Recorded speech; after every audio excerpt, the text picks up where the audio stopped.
All right, so we're making some progress on the data lac here. So I'm actually going to go backwards a few steps today. So what I want to do today is I want to finish the dump tube, and I am just going to dump it. So I'm going to come down here, and I'm probably just going to dump it out, maybe swing it back this way. I'm not going to run it into the exhaust or anything like that. I'm going to finish the lines. My wife's going to pick me up the 4th barb fitting so I can finalize that, and then I'm going to end up pulling it all apart. So I'm going to wrap the manifolds, and I can start pulling the intake off to do all the intake stuff. So I got to do like map sensor, put the injectors in, and I'm going to do that oil pressure sending unit adapter thing. So I got to pull the intake off anyways. So I did get the oil feed line. I just kind of mocked it up. I don't have anything to connect it to in the back yet, but I did mock it up, so it's going to run down there kind of hidden, and then follow the AC lines and then go right back. So that's a 48 inch. That's what a 48 inch line looks like. So if you go on eBay and type in like -4 AN steel braided brake line, a bunch of these things will come up. So the longer ones seem like they're harder to find. I wasn't able to find a 60 inch. That's what I had on the Mustang, I think, was a 60 inch. But the turbos were also stuck out a little bit farther, and I went farther around. Like I went all the way around this way and back in. You could probably get away with a 36 inch if you went in here and then under the rail and back. 36 inch would probably work, but this one is a 48 inch. Oh, and I'm going to do the drain line. So I have all the parts for the drain line. That's what I was going to do. So drain line first, then I'll finish the dump pipe. I knew I was missing something. Then I'll pull everything out and wrap the stuff, get the intake off, and I also have a broken exhaust stud, which, well, it's a stud now, but I forgot about that thing, so I got to pull it off anyway. So let's do all that. Okay, so wonderful things are happening in this neighborhood. So I got the drain line on. It's going to be a little hard to see, but it's all 10 AN down to the pan. I didn't really film a lot of this because the guys that build engines in hospital grade sterilized rooms probably would have had a heart attack. But I drilled a hole in the pan and tapped it for 1/2 inch NPT, and I bought a 1/2 inch NPT to 10 AN fitting, and I just stuck it out the front of the pan around the AC tensioner and went up, and you can see it there, comes down, goes around. It's a nice bend. Used a straight fitting out, straight fitting in, and a big loop, so it should work pretty nice. And that was all reused from the triple turbo setup on the Ranger. And yeah, I have a lot of that line left. I had this whole coil section here because it was a rear mounted setup, if you remember that. So I had a scavenge pump pushing it all the way back to the front of the pan. I did get the other fitting for this hose, so I'll be able to button that up tonight. And it's getting kind of late, so I think the last thing I'm going to do is finish that wastegate, and then I'll probably come back tomorrow. I'll keep it on a separate video. I do have a video that I want to put up. I got something to talk about. Okay, change of plans. I just found out that I'm not going to be working on the truck at all tomorrow because we have some other stuff going on, so I'm going to make that other video in this video. So the other day I was cruising, like I'm always kind of looking forward and planning ahead on what I could do or want to do with things, trying to get ideas. And there is an adapter that somebody made a long time ago, like 10, 11 years ago on a forum. They were selling. It basically adapts the 27 spline input on the all-wheel drive transfer case to a 32 spline, so you can put a 4L80 on it. But the adapter, like the last update that I saw from that guy that makes that thing was like 2019. And then after that post, he said he had them for sale, and then an admin on the page jumped in and then sent him the rules for posting for stuff for sale. And then there's like 5 other comments asking for contact information and no other responses.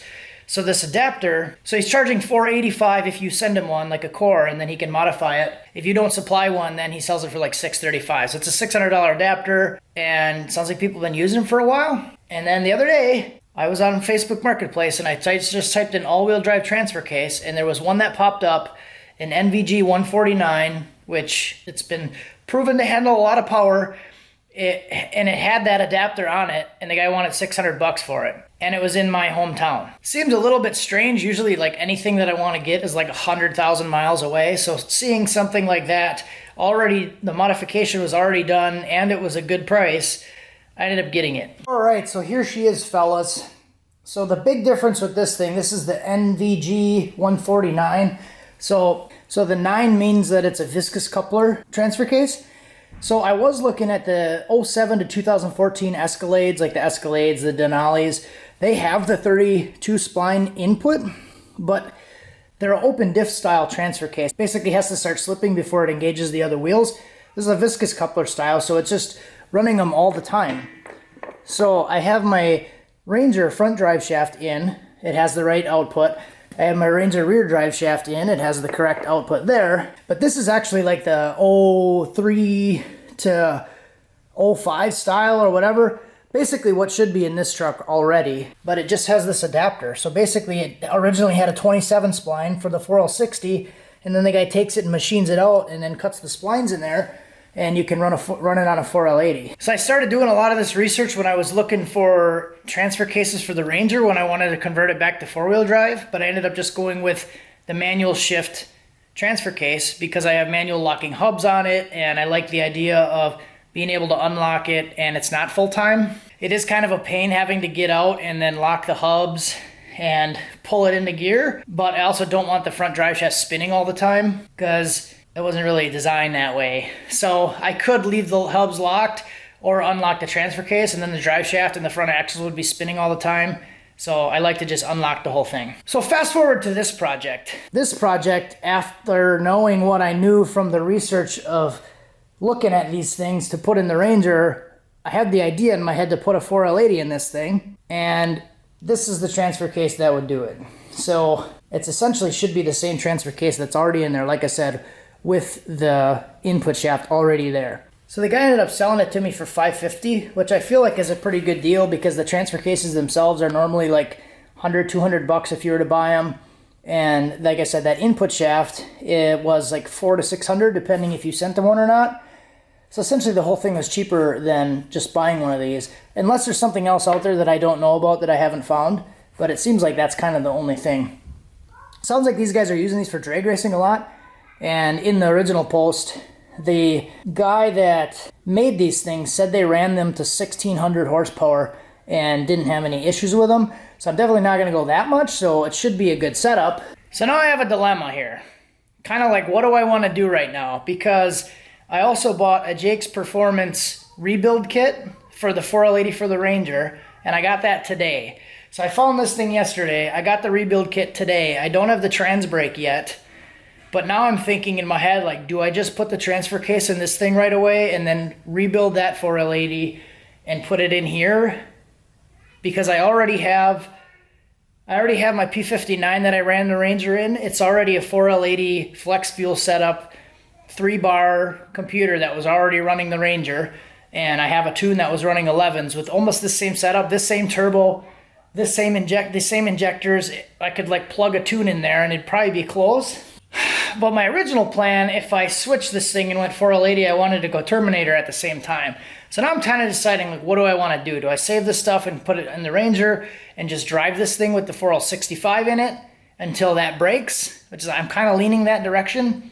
See what we can do with this thing until the 4L60 breaks, and then depending when the trans brake and all that stuff gets in here, because we could always just get a new transmission, new 4L80, and then put the trans brake and stuff in that one for the Ranger. So see how things kind of snowball pretty quickly, because this started as like, I'm just going to use what I got laying around, and now I'm like, let's throw a 4L80 in it. So I'm kind of leaning towards run this thing till it breaks. If there's like, I don't know, that's kind of what I want to do, but I'm just talking about my dilemma and what's been going through my head the last day or two since this thing kind of fell into my lap.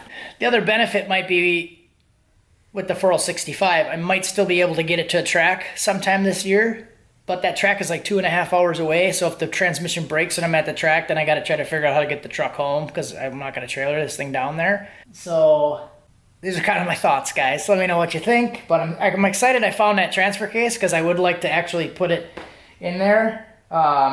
And then I have a spare because the one that's in the truck is the same. I believe it's the same, but I would just have to swap that input shaft back out.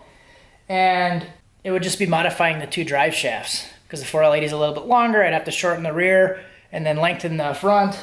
So yeah, guys, kind of cool. But I always wonder why. You know, why did they put originally a 27 spline on this thing for the 4L60s when the same years they're making 4L80s with different transfer cases?